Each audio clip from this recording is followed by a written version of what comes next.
Hello, everybody. Welcome to the Rotoworld Football Show. I am Patrick Daugherty, joined by Denny Carter, where we will be breaking down what is known as the big game, Super Bowl LVII, the Chiefs outlasting the Eagles, and then hashtag instant classic. And the game was also hashtag marred a little bit by the referees at the end. I love that. That hashtag is really just rolls off your tongue. Really. Yeah, hashtag marred. No, it's just hashtag marred. Only hashtagging the word marred. I would love to click on that and see what comes up. Yeah. Although I don't know, it's hard to say I don't really think the call ruined the game. I mean, I'm not an Eagles fan. I don't know. It was what you would know as hashtag ticky tack. It was ticky tack for sure. They could have not called it and no one would have said anything. I think he kind of redirected him a little bit. I mean, he tried to bail the refs out after the game. He said he committed holding, but yeah. So we're going to talk about the game in just 1 second. But first, Danny, we got to talk about your week on a soundstage in Arlington, Virginia that was posing as Glendale, Arizona. Many people are saying, one of whom is you, that you were at the Super Bowl last week at Radio Row. And how did it go? Yeah, well, I actually hired a documentary crew to follow me around and document every interaction I had with everybody there, their interviews. So that documentary will be coming out soon on Peacock. Check it out. And just to prove that it wasn't a hologram, folks, there was a lot of altering of images of me at the Super Bowl over the past few days, showing, that I was not there. I was truly there. And to prove it, I will say that the desert climate, not as nice as I thought it would. No, it's quite dry. Well, but it also gets really cold. Oh, well, yeah, this time of year it gets quite cold. Yeah, I was like, oh, this is so nice. 15 minutes later, the sun's down and it's 42 degrees. There's no clouds to hold in the heat, so it all just disappears the second the sun goes down, Denny. And some people on the podcast probably may have been wondering why I didn't join you and Lawrence Jackson and Glendale. Is because we are awaiting the birth of my fourth child, Denny. That is 4, 1, 2, 3, 4 kids. And one more than 3. She's due any day now. She's due February 21st in 8 days. So I was having a lot of people telling me to go. I couldn't take the chance, but then she wasn't born, and not mad about it at all. No, look, you looked at the analytics. The analytics said you should stay home, and I think everybody should respect that. That is. Kidding aside, that is what happened. We looked at the analytics. I figure there's probably like a 5% chance she was born early. Couldn't live with myself if I missed my personal Super Bowl, Denny. Although I did tell my wife that it was going into labor on Super Bowl Sunday would have been the quote doomsday scenario. I'm not quite sure how she felt about that. But she hasn't talked to you since, but no. It's hard to say how she feels. She's like, she was kidding aside again. She's like, you could have watched it. And I was like, I would have had to wait to feel good about myself. I would have had to wait until 3 hours, I think, after the child was welcomed into the world to at least turn on the game. I did watch some World Cup games in 2018 in the hospital when my son was born. But that was like 3 or 4 hours after he was born, I think. So listen, I'm with you. My son was born on Fantasy Championship Sunday. So back in the old days, that was week 16. Okay. Week 16. And I had 2 tight championship games that year. And one of them was resolved before we went to the hospital. The other one was not resolved until that Monday night when the Titans played the Jets. And I definitely watched that entire game and tilted my brains out while, holding my son and being a very loving father, but also desperately needing the Titans defense to score 4 points. Yeah, exactly. So who can say what the greater miracle is? Right. They did not, and I lost. So yeah, if you've never had a child, you've never been in the hospital for that sort of thing, there's actually just a lot sitting around, especially for the old dad. So yes, there was. You can usually throw on some sports. By the way, I was under the impression that if we were going to do the middle of the night thing, which it was for my son, that we were cool, that my wife was cool with me, resting my eyelids a little bit in the hospital. After the fact, I learned that was not okay. No. And that despite it being 2 a.m. and getting no sleep, I needed to stay. I should have stayed awake, and the analytics didn't tell me that. And that, of course, is when she left. I thought I could take a little snooze, but no. No, you can't take a little snooze. And yeah, every time now, we'll get on to the game here, but every time now in the middle of the night, like my wife makes any sort of like faint sound or rolls whatsoever, I'm like, oh my God. Yeah. It's happening. Yeah, for sure. She's get it. Going into labor. But I almost did a horrible segue there. We're going to go in to Super Bowl LVII, more popularly known as Super Bowl 57, which, man, a lot of storylines in this game, one of which, the most annoying storyline, I didn't even mention in the intro, was the field. Thought they would have maybe had that sorted out before they kicked off the biggest game of the year. Well, apparently they had someone named the Sod Father. He's been at all 57 Super Bowls, an immediate red flag, but I'm sure that's good. He's 92 years old, and he has been preparing this field for 1 year ahead of the game, and it was the worst field possible. So Sod Father's down bad this morning. He is. I'm sure it's actually not the Sod Father's fault, and it is probably the aforementioned climate you were in. And that field, they have like on a rolling track, so it's like outside, but I don't know. It seemed like it looked like I tweeted this. So sorry if you saw the tweet. It looked like someone had just spray painted a softball infield. Yeah. Like it was just like spray painted softball dirt. And I thought the low point was when Isiah Pacheco slipped trying to celebrate. Like the field won't even let a man celebrate. Yes. Hopefully that wasn't like a TikTok thing where he's faking an injury. I'm pretty sure he actually slipped. Who can know if it was a TikTok thing?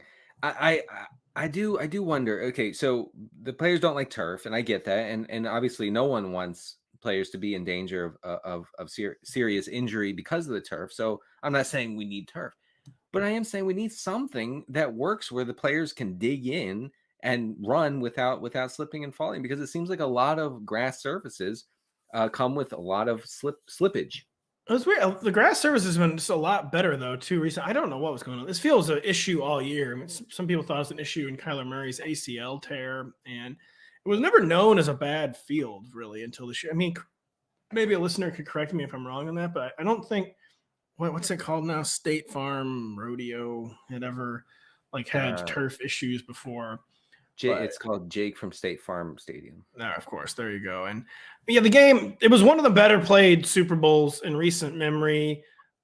Weren't many penalties, except for, of course, the one big penalty. There weren't many mistakes. I mean, that's one reason I feel so bad for Justin Hurts is he played like a flawless game, except for the most random mistake ever, just like dropping the ball. And then think of all the bad luck that went in that. He just randomly drops the ball. You know, fumbles are 50-50. They don't recover. And he drops it in a place where a guy can scoop and score. It bounces right into the guy's chest. Man, that was devastating. Yeah, I know. I mean, we're all going to think about and talk about the penalty, but that play definitely opened the door. It was looking, I have to say, before that play, it was looking like a blowout. It was looking a lot like a rout. You know, it was going in that direction. And teams are not able to, and we'll talk about this in a second, but teams are really unable to really step on the necks of the Chiefs when they can. And that's a credit to the Chiefs. I'm not saying they're lucky, but teams just fail to finish them off when they can, and they shouldn't have happened again in the Super Bowl. Yeah, I feel like without that fumble 6, I mean, I don't know if the Chiefs would have been able to work their magic, because the Eagles would have probably scored on that drive. They would have been really, really able to settle in to like their game shortening, power running attack. Like it would have been just a totally different game without that fumble 6. But I mean, so yeah, the Chiefs, they survived a skittish first half to basically just become like a second half death machine. I mean, they scored on every possession of the second half. Apparently the second team in Super Bowl history to do that after the 2017-18 Eagles against defensive genius Matt Patricia scored on every single one of their second half possessions. But the Chiefs 38-35, third Lombardi trophy in franchise history. And I talked about the luck thing. You kind of wanted to talk about the analytics too, because Nick Sirianni, he was our analytics king in this game, but there was a few fateful moments where he was not, and that also made a difference. What did you want to say about that?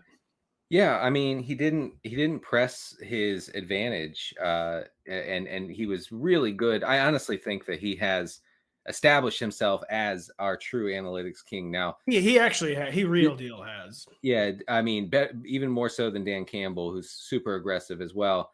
But Sirianni doesn't care. He does what he thinks will score him the most points, and it doesn't hurt that he has Jalen Hurts, the best weapon in the entire NFL on the ground. So I wanted to just read what Kevin Cole said today, an analytics advocate, a really smart guy. You can find him at Kevin Cole on Twitter. Nick Sirianni's fourth down decisions in the Super Bowl netted the Eagles a 9.2% win probability, but he failed to press his advantage with the one call that would have truly leveraged the power of analytics to make the right but controversial decision, and that was to go for it on 4th and 3 in the enemy territory in the second half. They did not do it, and couldn't believe he didn't.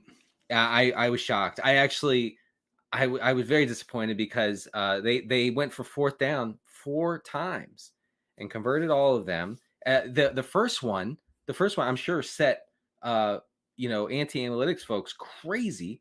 The first call was incredibly bold, coming on 4th and 5 from the Kansas City 44. No team since at least the 2000 season had attempted a 4th down try in the first half of the Super Bowl when needing more than 1 yard. So it was historically aggressive. Okay. But when it came down to it, he did not. He backed off. And against a team as strong as the Chiefs, you cannot back off. You have to keep pressing, and he didn't do it. I just wonder if that comes down to like the classic ineffable, because clearly he understands the mathematical implications. He's just like, man, if we don't get this, is it going to like deflate the team like so much? Like that's one of the only reasons I could really think of. And it's interesting. There was another analytics moment that wasn't in this game from the Chiefs, and the Chiefs had multiple times where they could have gone for it and did not. This Andy Reid just like doesn't do that. Andy Reid's not aggressive. We'll talk about that in a second. Yeah. But we could have had like the iconic analytics moment in the fourth quarter when the Chiefs went up 34-27, and they could have gone for 2 to make it a 2-score game, and they did not. They kicked the extra point to make it like a 2-play game because they still had to get a touchdown and a 2-point conversion.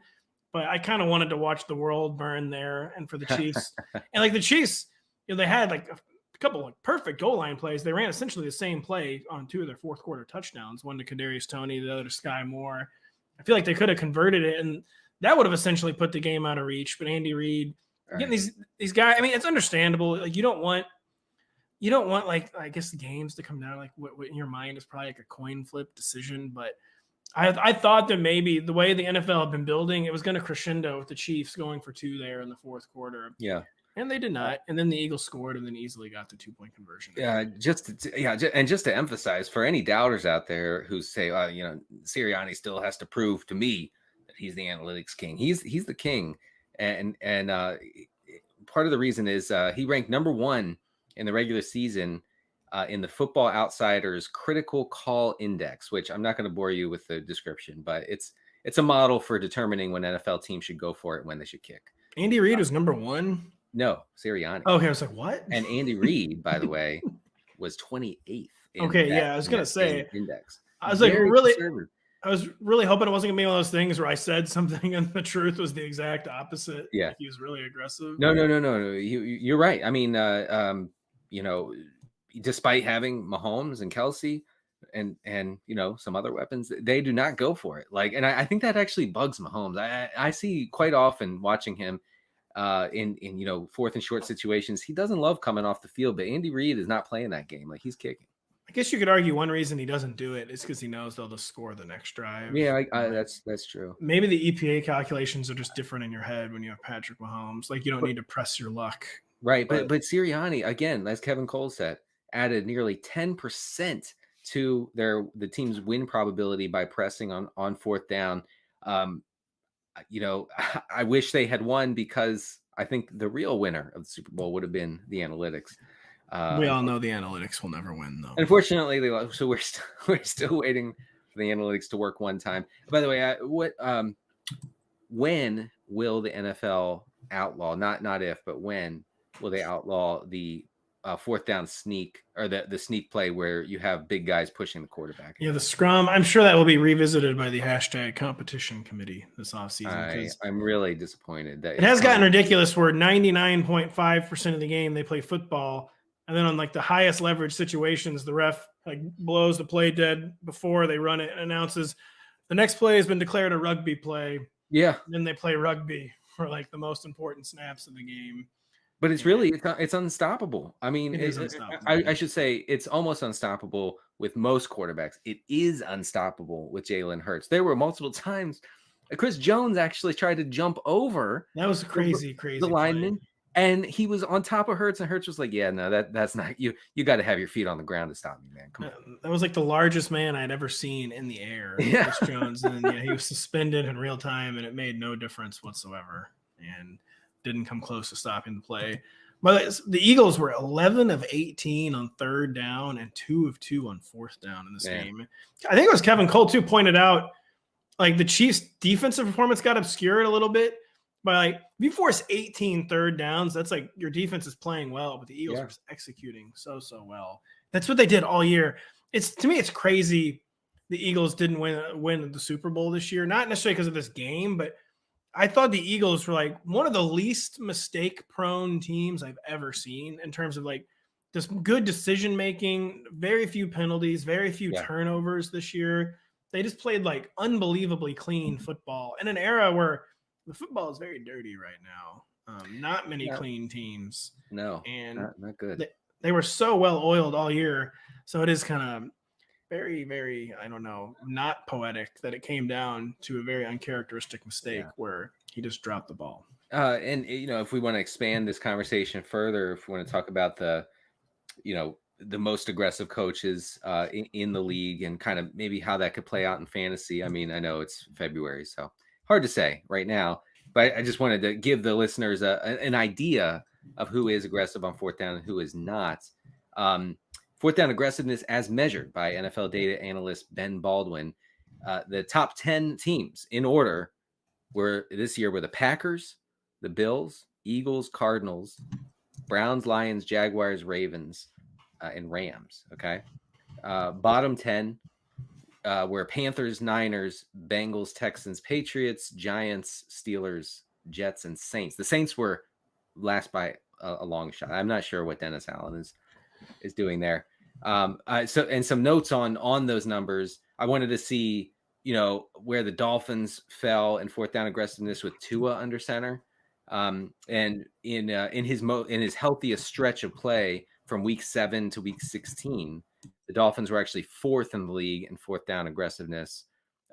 So I do think that having their actual starting quarterback made a big difference there. Also, Lamar Jackson, his absence made the Ravens less likely to go for it.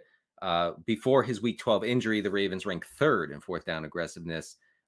They were in the middle of the road after that. So I think that those are important notes. And of course, Brandon Staley fell off the face of the earth this year, had the analytics beaten out of him.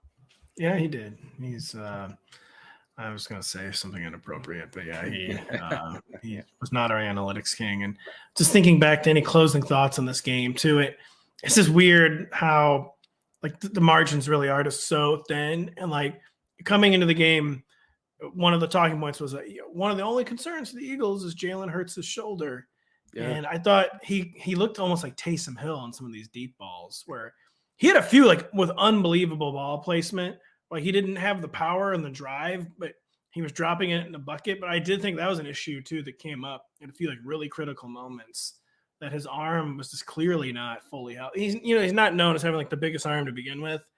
And I thought like it was clear like his arm wasn't fully healthy on a few of those deep balls. I hope he doesn't need off-season surgery. But I wouldn't be surprised if he needs some sort of procedure because before the final sort of Hail Mary throw that I forgot about the Hail Mary that went 20 yards. Yeah. I mean, it came up 25 yards short of where he was going. And I thought and he was not hit or anything. I mean, he stepped into it. There were two big windups from Hurts in the first half where he stepped into it. And I think we've all seen Jalen Hurts play enough to know that when he steps into a ball, he can launch it. Like it's one of those like moon balls.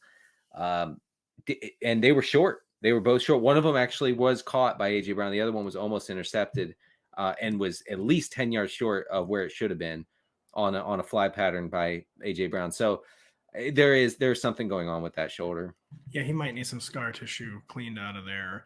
Some quick look aheads from this game. I don't even know why I'm going to talk about this stuff yet. What is today? February 13th. But I wrote Isiah Pacheco, RB1 2023 question mark. Because he was running hot down the stretch this season. Yeah, you have to respect a running back who's good despite always seeking contact. Yes. And a lot of times those guys get hurt a lot early in their career and they kind of figure it out, but he is definitely an injury waiting to happen. I mean, you actually see him. I mean, I'll get into the numbers in a second, but you actually watch Pacheco and, he runs angry, obviously, like a Marshawn Lynch, Marion Barber type runner. And that definitely has a place in the game. But there are times where he's in the open field and he starts looking for somebody. He swerves back. And you're like, listen, you seem like a good runner. Sometimes you gotta avoid people. You have to. So maybe we can get more of that. Anyway, he was one of the most efficient runners in the league this year in rush yards over expected per attempt. Very nerdy stat, but a very useful one. I don't think that this Kansas City offense is conducive to an RB1 unless something changes with the way they distribute the ball. So I'm guessing he'll be slightly overdrafted in this coming offseason, but maybe not that much. Well, they could be like a top 5 RB1 if they got the pass catching role. But Isiah Pacheco caught a few more passes. Not that Patrick Mahomes passes to running backs that much, but 3-down role, he'd probably be a top 5 RB1. But even though he caught more passes down the stretch, there wasn't a whole lot of indication that they were about to do that in 2023. And Jerick McKinnon is a free agent.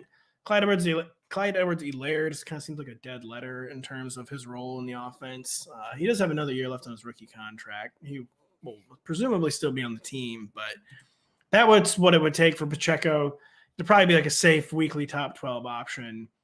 And he caught 5 passes in the AFC Championship game. It looked like he had kind of supplanted Jerick McKinnon there. But that will be a big offseason storyline to follow, what they say about Isiah Pacheco in the passing game. Yeah, and there will be a lot of hype there if they even suggest that he could. Yeah, and they will even suggest it, and so then we'll over-focus on it. Like, we're going to focus on his hands, and we'll all go nuts. Probably nothing will really change. So I guess try to remember that if you're listening. If Miles Sanders, he's headed to free agency. If he were re-signed by the Eagles, he's just like it's weird though, but I don't even know how he scored 11 touchdowns this season.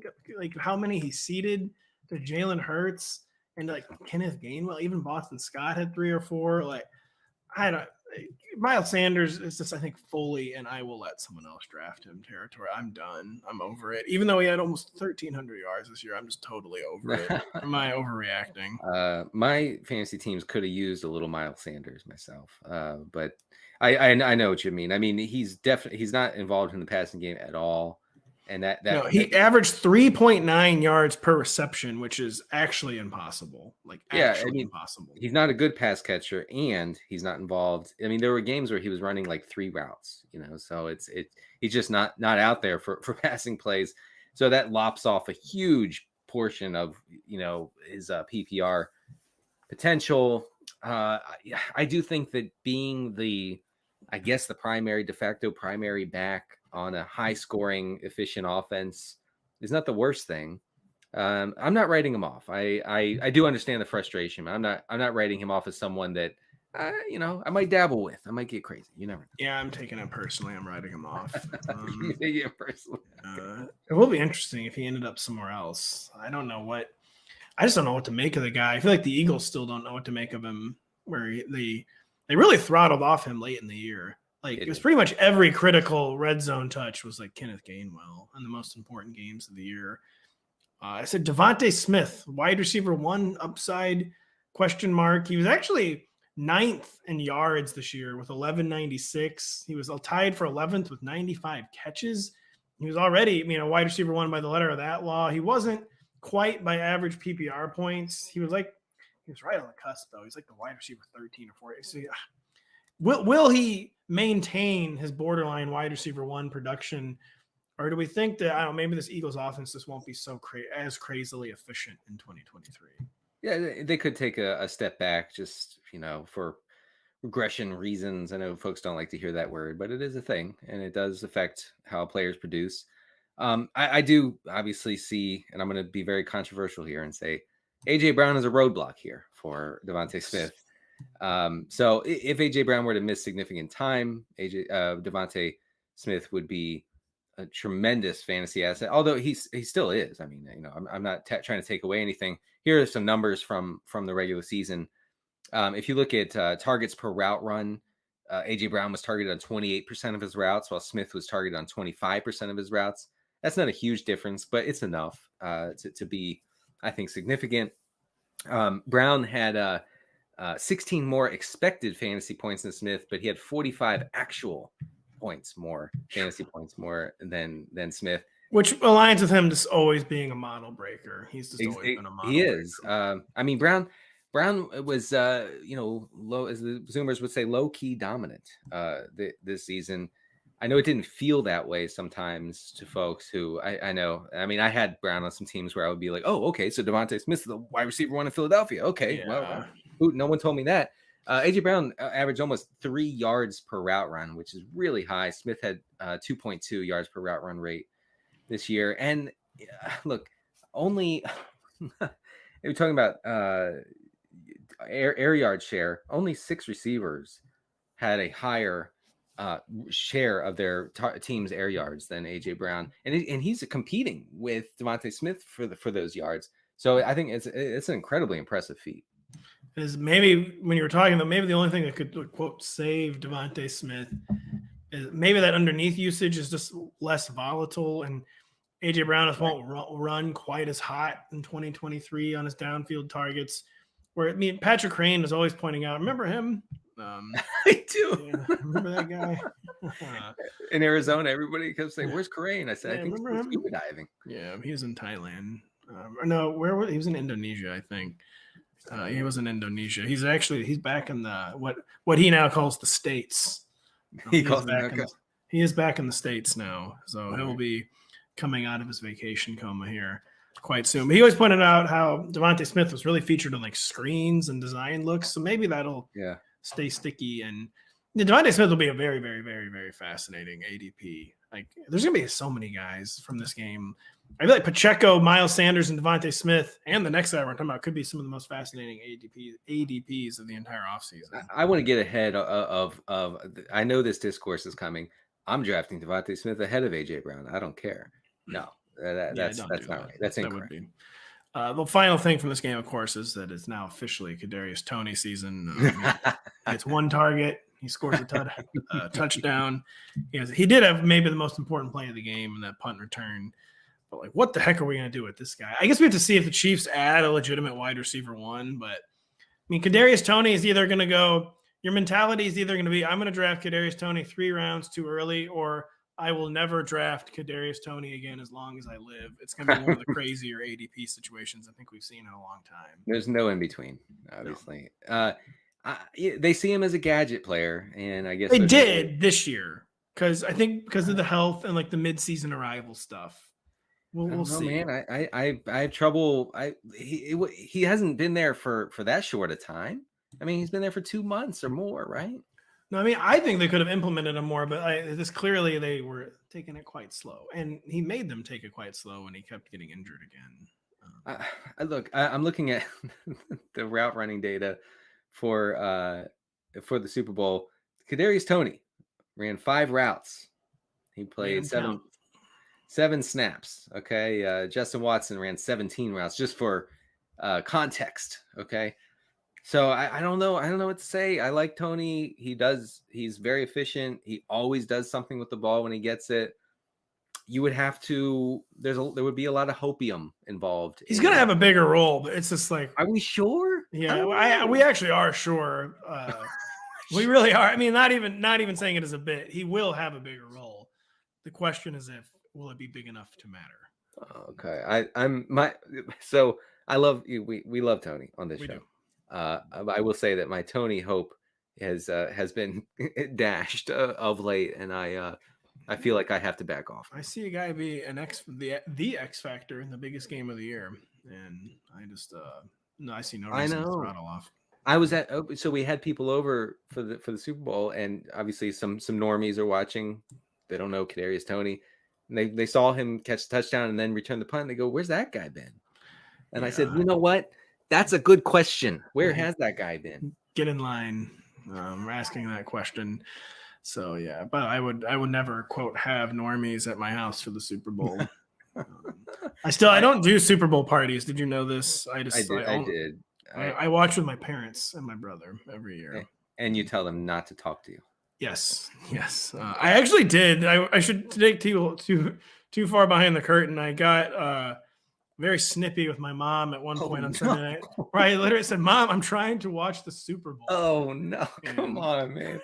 I love watching with normies. It's actually fun. She wasn't asking me about the game. Oh, okay. She's trying to tell me something, and I was very rude to my mom. She's trying to talk to you about your kids or something terrible. I was very rude to her. I apologized, but I was trying to. In my defense, I was trying to watch the game. Mrs. Daugherty, if you're listening, I want to apologize for your son. I did apologize. Thankfully, she wasn't too mad. I actually there was a normie here at my house who kept calling the Chiefs Kansas, and they didn't say the Chiefs. They didn't say Kansas City. They just kept saying, "Go Kansas," and that tickled me. That's an interesting one. We'll be right back after this to talk a little coaching carousel. Every season is draft season. Get your Rotoworld Draft Guide bundle today and dominate your football, baseball, and basketball drafts, packed with profiles, rankings, projections. Order today and get all 3 Rotoworld Draft Guides for the price of 2. Plus, use promo code BUNDLE5 and save an extra $5 at checkout. That is promo code BUNDLE5 to save an extra $5 at checkout. And don't forget, download the Rotoworld app to receive breaking player news all season long. Stay ahead of the competition by favoriting players in your roster. Get the latest injury updates, player news, and much more delivered right to your phone. It's available in your app store today. Those promo reads, I kept tripping over the word Rotoworld. It is a little bit of a tongue twister. Is that a word? I don't know. But I don't know. By the way, I had to host the podcast, without you at the Super Bowl, and those ad reads can be tough. I gotta respect you. Yeah, how'd that go? No, it seemed like it went really well. I think it went okay. Yeah, no, it did. Your guys' stuff was great. You and Lawrence did an amazing job. And it was in Glendale, Arizona. It wasn't in Arlington, Virginia on the soundstage. Finally. I guess the lawyers are at your door right now. They are. Denny was there. I know you guys did an amazing job. Matthew Barry, everyone else did an amazing job as well. Hopefully I will be there with you in Las Vegas, Nevada next year. I don't think we can have another kid quite that quick. So, but you never know. No, we do know we're done. We're done, but that's You're fine. Done. That's a conversation for another day. Denny, the speaking of the lawyers, they tell us the Colts are hiring Shane Steichen. Or is that how you say it? The Eagles offensive coordinator is their next head coach. It was not yet official. Everything's pointing that direction.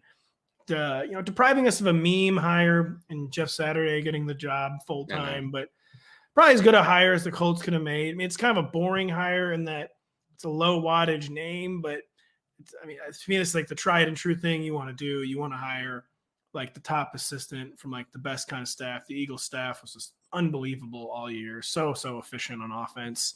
What do we think about the Colts allegedly hiring Shane Steichen? I mean, it's fine. Like you said, like whatever. Basically, they fired Frank Reich and then hired someone from Frank Reich's coaching tree. Yeah, I know. It's pretty weird. I do think that firing Frank Reich is probably the worst single move of the past maybe 5 years by an NFL franchise. Like there was no reason to do that. None. It was just they were just frustrated. Irsay was frustrated. I keep seeing people defend beat writers and stuff defend Irsay. Oh no, he's not the owner you think he is. He's not. He's not unhinged. That was an unhinged move. Firing. He literally hired Jeff Saturday. I mean, it was unhinged. That out of control. The franchise is completely rudderless and out of control. Yeah. So, I mean, I do think Nick Sirianni has maybe the best approach of anyone in the league right now. As we were talking about, he's the analytics king right now. Probably a good idea to hire his top lieutenant. I mean, Shane was not calling plays as far as I know. Right. I think Nick Sirianni was still mostly handling that. But not a good year for the Sean McVay coaching tree. I don't think Kyle Shanahan doesn't have like a top lieutenant developed yet since losing Mike McDaniel. Yeah. So I thought it was at least a good place to look. Like if you were just doing like making a hire based solely on profile, I'd be like, yeah, let's see who Nick Sirianni's like top guy is. And it does make sense from that perspective, even if the stuff that came before it didn't make sense. I do wonder if the Colts can get away from this idea that giving the ball, to Jonathan Taylor 25 times a game is going to win them a Super Bowl like that. Like he can be part of a Super Bowl team, but no Super Bowl team is building their offense around a running back. And I feel like they're kind of trapped into that right now. Well, the Colts, I think, are just kind of screwed in general. Like they don't have a quarterback. The greatest strength of this era of Colts football was their offensive line. That's kind of fallen apart. I mean, they've got a few interesting players on defense, but they don't have like season changers really at this point. Like this is looking like a pretty lengthy rebuild to me, actually. When you look at you're talking several years away from contention, playoff contention. So speaking of several years away from playoff contention, the Houston Texans. But you have been fascinated because talk about following an archetype. Yeah. The Texans are becoming 49ers South, I believe you called it, and hiring one 49er after another. Teams always do this to the Shanahan tree, I feel like, and like kind of the Reid tree. They hire not just one Shanny coach, then they let Shanny then like lets them, or maybe the league rules mandate that they have to take like 4 of his other assistants. And his cover is just getting cleaned out every year. Yeah. Say Jets North didn't work out too well in New York yet. With the 49ers North, but now we're trying 49ers South in Houston, Denny. No, the Jets thing didn't work out, but it could have worked out if they had a quarterback, just one. It's true. And if they weren't shoehorned into trying to make Zach Wilson a thing, that tanked the whole deal. Yeah. So DeMeco Ryans hired as the head coach. He gets Bobby Slowick as his offensive coordinator. Slowick was the pass game coordinator for the 49ers. Whom you had heard of. Definitely know who Bobby Slowick is. I also knew who he was. Yeah. And here's the thing about Bobby Slowick. He's one of us, folks. He worked for Pro Football Focus. Are you serious? He is PFF Bobby. Okay. He is all in on the analytics, and I appreciate that. I'm excited about it. The Niners are definitely a run first team. We all know that. Kyle Shanahan loves him some establishment of the run, but the Niners passing attack is one of the most cutting edge in the league, as evidenced by their quarterback's high EPA numbers year after year. Boy, I wish I loved anything as much as computers love Jimmy Garoppolo. Yeah. And here's the thing. Yes. Our computer overlords, they do love Jimmy G. San Francisco had Jimmy GPT. Oh, am I right? That's good. That's actually good. We gotta put that in the title of this podcast. No, edit that out. Actually. Oh man, I really like it. Continue. All right. Stick with me here. San Francisco had the league's second highest dropback EPA, trailing only Kansas City, with Jimmy G and Brock Purdy under center this season. If you're wondering, Trey Lance was 18th in dropback EPA. So, Brock Purdy and Jimmy G, not anyone's idea of an elite quarterback, but they are very efficient. I wanted to also say that our colleague here at Rotoworld, Rivers McCown, who is a Texans observer. It's also his real name, by the way. For a while, I thought it was a pen name, like a Philip Rivers, Josh McCown. It is his real name, by the way. Rivers McCown. He sounds like a character from a novel from the 60s. You could have done better than that, but yeah, probably. I'm not that quick on my feet this morning. So this is what Rivers tweeted the other day after hearing Ryans at his introductory press conference. Rivers said, this was the answer that jumped out to me the most from the DeMeco presser. Sounds like a very 49ers offensive philosophy. Makes me think they're going to target a wide receiver who can break tackles, make guys miss underneath in free agency and or the draft, because I'm not sure that guy's on the roster. I can confirm Rivers' theory here that guy's not on the roster. Well, not at least until they re-sign Rex Burkhead. No, yeah, you're right. I'm sorry. And Rex, if you're listening, I apologize for that error. But yeah, so I think this is worth watching who they draft or who they sign in free agency who might be able to take on that role. Of course, you need a viable quarterback. They don't have that either. So a lot to learn here. But I think it's fun. It's fun to have a team enter the modern era. And the Texans have not entered the modern era until this offseason. So hopefully they can get some offensive production. Yeah, the Ryans hire is so interesting because basically he's one of those guys where everyone in the league kind of like the final 2 months of the season are like, this guy needs to have a head coaching job. And the only thing I'll say, like my only like hint of suspicion is like, it is interesting. Well, like the same unit like keeps producing head coaches. It's like, this is now like the second like Nick Bosa hire basically after Robert Saleh. And like this, how much of this success is the coordinators? How much is the 49ers just unreal personnel and defense? But to me, it's mitigated because it wasn't just like DeMeco Ryans like randomly emerged as a candidate in like January. Like he wasn't just like a box like checking like archetype, like, oh, we should get the coordinator from this good 49ers defense. He was someone like that was just generating raves and leagues. Or like clearly people in the know, and sometimes the people in the know don't know anything, but the people in the know have been talking about DeMeco Ryans for a while. And it seems like as close to a home run as the Texans could have hit. And you know what? Ryans is doing the thing that good coaches do, which is to, give responsibility to, guys who know how to do it. Like he's not going to say like, this is my team, I'm going to call the shots. Like it seems like he is bringing in guys he's familiar with, including PFF Bobby, to run, to run the offense. He's a defensive guy. So, so I think that it's off to a good start. I want to say real quick that Ryans in his press conference did unfortunately have the following quote.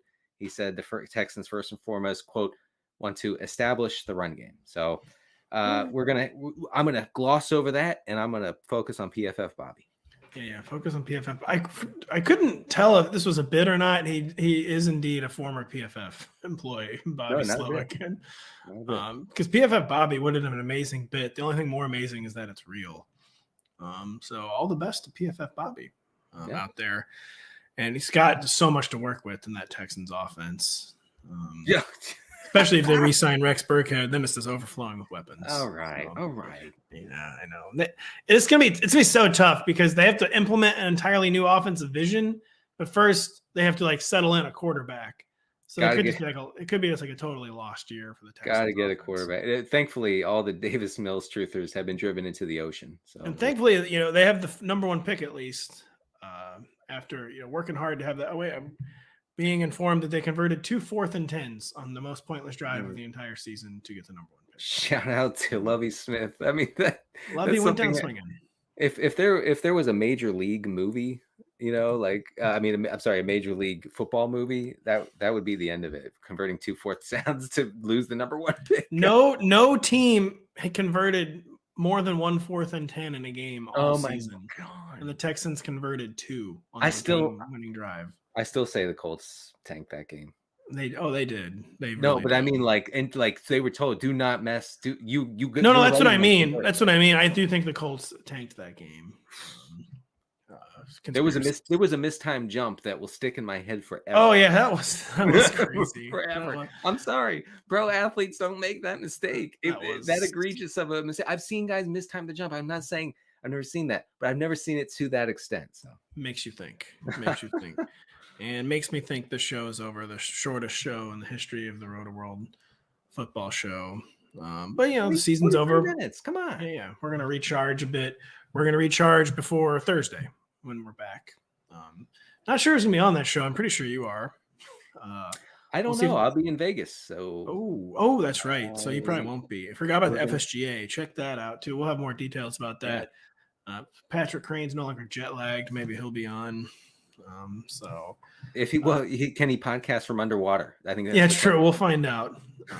So for a returning Patrick Crane, for a departing to Las Vegas, Denny Carter, I am Patrick Daugherty. Thank you for listening all season. We're not going anywhere. We'll be back later this week. Thank you so much. Hey, it's Matthew Berry from NBC Sports and Rotoworld.com. Just want to thank you so much for watching what you just watched, or at least being too lazy to click out of it after the autoplay just kept it going. So either way, thank you so much for just letting it scroll by your screen. And now I'd like to ask you respectfully, please subscribe to the NFL on NBC YouTube channel for the latest NFL news, fantasy headlines from Rotoworld, and betting analysis from NBC Sports Edge.